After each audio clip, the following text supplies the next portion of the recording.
கர்த்தருடைய பரிசுத்த நாமத்திற்கு மகிமை உண்டாவதாக. ஆதியாகமம் 2ஆம் அதிகாரம் 7வது வசனம். தேவனாகிய கர்த்தர் மனுஷனை பூமியின் மண்ணினாலே உருவாக்கி ஜீவ சுவாசத்தை அவன் நாசியிலே ஊதினார். மனுஷன் ஜீவ ஆத்மாவானான். இதுதான் மனுஷன் உருவான விதம். மனுஷனை உண்டாக்க தேவனுக்கு தேவைப்பட்டது என்னவென்றால், பூமியின் மண்ணினாலே மனுஷனை உருவாக்கி அவருடைய சுவாசத்தை அவன் நாசியிலே ஊதினார். மனுஷன் ஜீவ ஆத்மாவானான். பூமியில் இருந்த மண்ணானது தேவனுடைய கைகளினாலே மனுஷனாக உண்டாக்கப்பட்டு அவருடைய சுவாசத்தை மனுஷனுடைய நாசியிலே ஊதுகிற பொழுது மனுஷனானவன் ஜீவ ஆத்மாவானான்.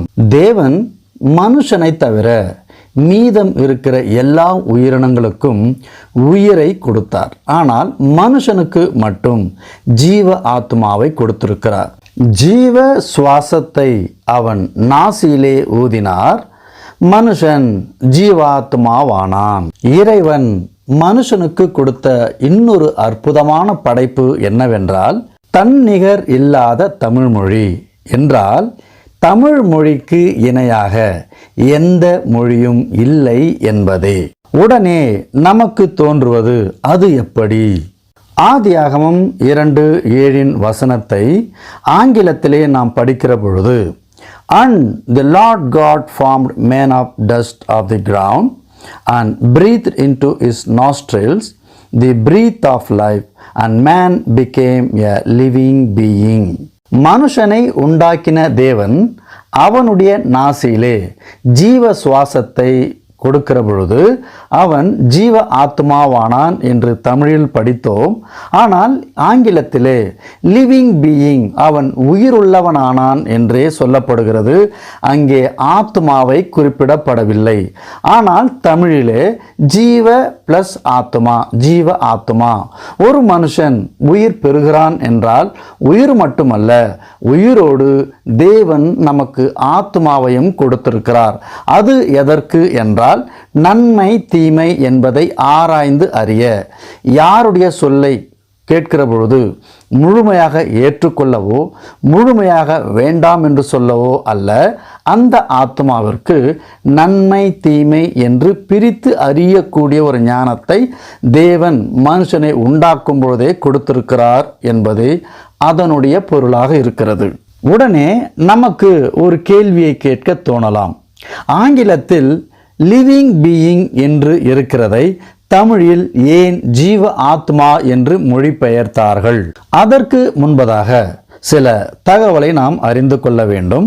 அது என்னவென்றால், பரிசுத்த வேதாகமும் அதனுடைய மூல பாஷையான எபிரேயு மொழியிலே கிபி 1488களில் பிரிண்ட் செய்யப்பட்டு, அதாவது பதிவுகள் செய்யப்பட்டது. நம்முடைய இந்திய மண்ணில் பரிசுத்த வேதாகமத்தை மொழிபெயர்ப்பு செய்து விநியோகித்த வருடம் கிபி 1715.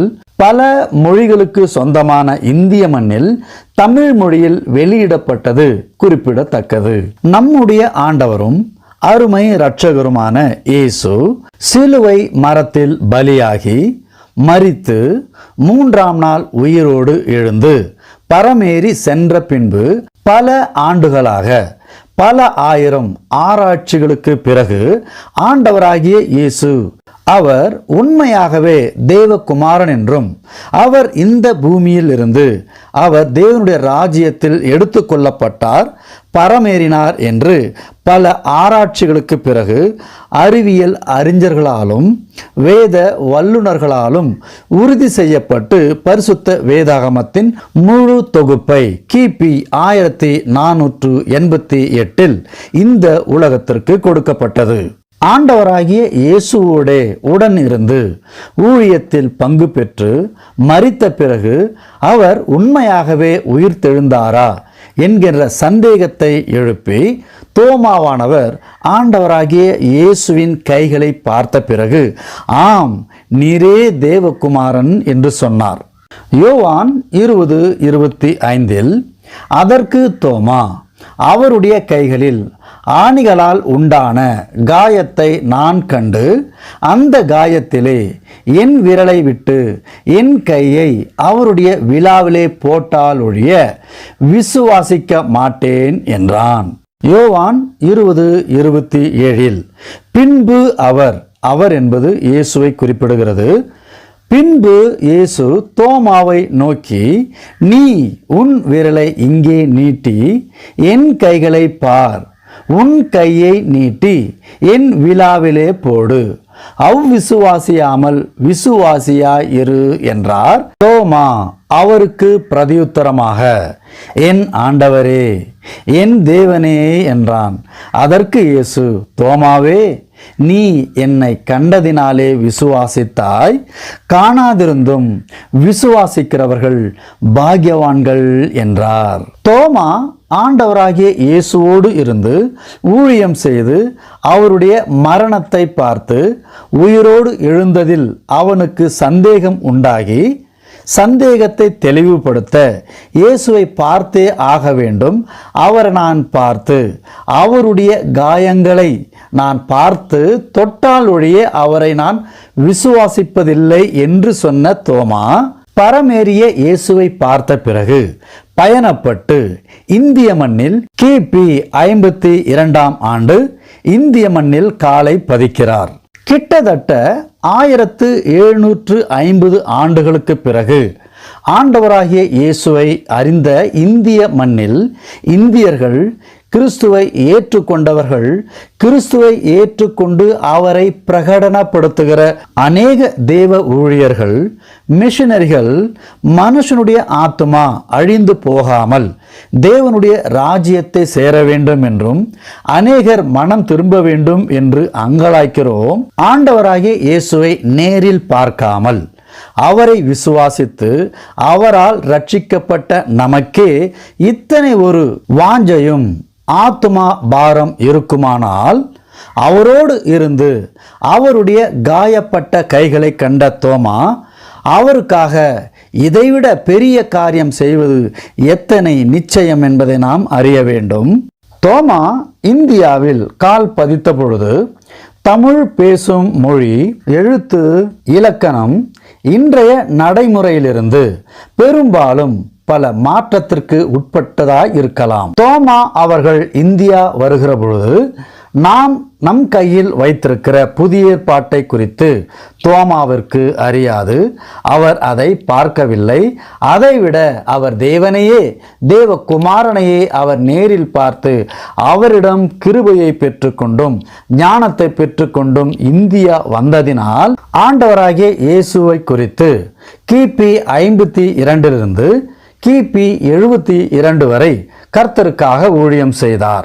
ஆண்டவராகிய இயேசுவை நேரில் பார்க்காமல் நாம் செய்கிற ஊழியத்தை காட்டிலும் பல மடங்கு நேரில் பார்த்து அவருக்காக அவருடைய ஊழியத்தை இந்த மண்ணில் செய்த தோமாவின் ஊழியம் விலையேற பெற்றது, மகத்துவமானது என்றே சொல்ல வேண்டும். 1ஆம் நூற்றாண்டிலே வந்த தோமா இந்திய மண்ணில் ஆண்டவருடைய ஊழியத்தை தொடங்கினார். ஆத்துமாவை குறித்தும் ரட்சிப்பை குறித்தும் இந்திய மண்ணில், குறிப்பாக தமிழ் மண்ணில் இருக்கிற தமிழர்களுக்கு அவர்கள் புரிகிற விதமாக அவர்களுக்கு விளக்கியிருக்கிறார். தமிழர்களின் தெய்வங்களாக சூரியன், சந்திரன், மரம், செடி, கொடி, நெருப்பு இவைகளை தான் அவர்கள் தெய்வமாக வணங்கினார்கள். அப்படிப்பட்ட தமிழர்களிடத்திலே சில வழிபாடுகளும் ஆன்மாவை குறித்தும் தெய்வத்தை குறித்தும் புரிதல் வந்தது எங்கிருந்து என்று சொன்னால், இந்தியாவில் தோமாவின் வருகைக்கு பிறகே. மட்டுமல்ல, தோமாவின் இந்திய வருகையும் அவருடைய நற்செய்தியின் விளைவால் ஞான ஸ்நானம் பெற்றவர் திருவள்ளுவர் என்றும், அதற்கான ஆராய்ச்சிகளை எண்ணற்றவைகளை கண்டெடுத்து அதனுடைய உண்மை உரைகளை உலகிற்கு அறிய செய்தவர் திரு டாக்டர் தெய்வநாயகம் ஐயா அவர்கள் என்பது குறிப்பிடத்தக்கது. தோமாவால் தமிழர்களுக்கு கொடுத்த ஆன்மவியலை குறித்து அடுத்த பதிவிலே பார்ப்போம். அதுவரை உங்களிடமிருந்து விடைபெற்று கர்த்தருடைய நாமத்தை மகிமைப்படுத்துகிறேன். ஆமென்.